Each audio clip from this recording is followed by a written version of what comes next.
ASMS Nera Orapatta. Today we will discuss about a very important optical topic, optical phenomenon that is equal to total internal reflection. Before studying about total internal reflection, you first learn about the simple optical phenomena like reflection and refraction. Passing from the certain distance and it is fall on the this line. This line indicates what? It is the separating the two medias. Above the refractive index is one value, below this line refractive index is another value. When a light ray is travelling from certain distance and it is incident on a point O on the surface of the separation, this is called as interface. You can call it as what? Interface. When the light ray is incident on the O on the interface, some amount of light will be enters into the second medium, some part of light is come back into the same medium. The amount of light come back into the same medium, that ray, the part of light is called reflected part, that ray is called reflected ray. This phenomenon is called reflection. Another part of light is enter into the another medium, second medium, that is second medium. That ray is called refracted ray. That phenomenon is called refraction. Incident ray, this is the normal. You know very well the angle between the incident ray to the normal is called angle of incidence, and this is the refracted ray. So this is the normal. The angle between the normal to the refracted ray is called angle of refraction. You indicate it as R. Angle of incident is indicated I. Angle of refraction is indicated R. When the light ray is fall on the surface of separation, some amount of light is enter into the second medium, that ray is called refracted ray. Some amount of light is comes back into the same medium, that part of light is called reflection. So now we will discuss about total internal reflection.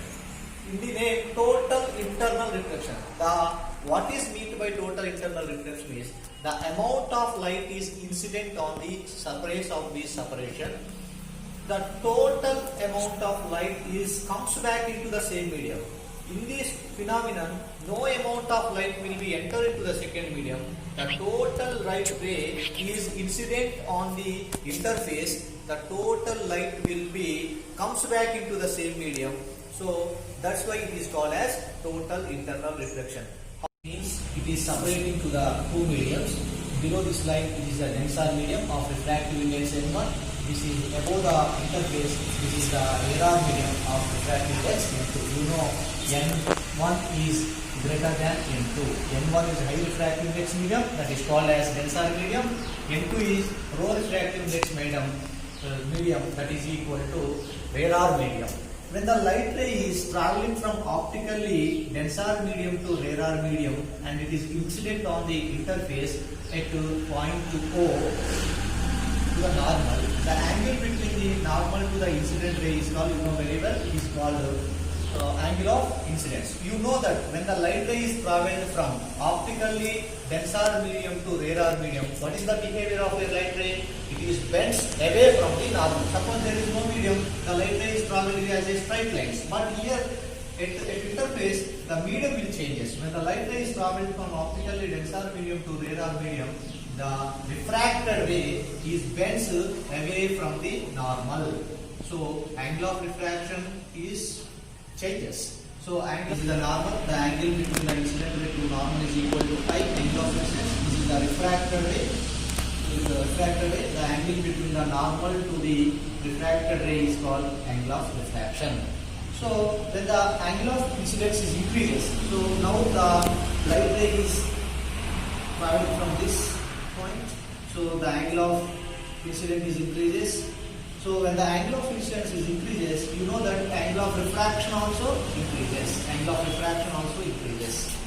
At a particular angle of incidence, so this is the particular angle of incidence, the angle of refraction is the refracted ray passes along the surface of the separation. It is grazes along the interface. So this particular angle of incidence is called as critical angle. You can call it as a critical angle. What is critical angle? When the light ray is traveling from optically denser medium to radar medium at a particular angle of incidence on the interface. So the refracted angle becomes to 90 degrees. This particular angle of incidence is called as critical angle. Very important. Further, we increase the angle of incidence of a light ray in the denser medium. And it means the angle of incidence is greater than the critical angle. So I is greater than the critical angle. So you see that the diffracted ray, the light ray is not entered into the secondary medium. The total light will be comes back into the same medium. When the light ray is incident above the critical angle on the interface, the refracted ray is not entered into the same medium. The total incident ray comes back into the same medium. That phenomenon is called total internal reflection. The total amount of light is incident on the interface above the critical angle. So the total light will be comes back into the same medium. That phenomenon is called total internal reflection. There are the two conditions for the total internal reflection. One is the light ray must travel from optically denser medium to rarer medium. First condition. Second condition for total internal reflection is the angle of incidence is greater than the critical angle. So when the launching angle, the light ray is incident on the interface with an angle of incidence greater than the critical angle only,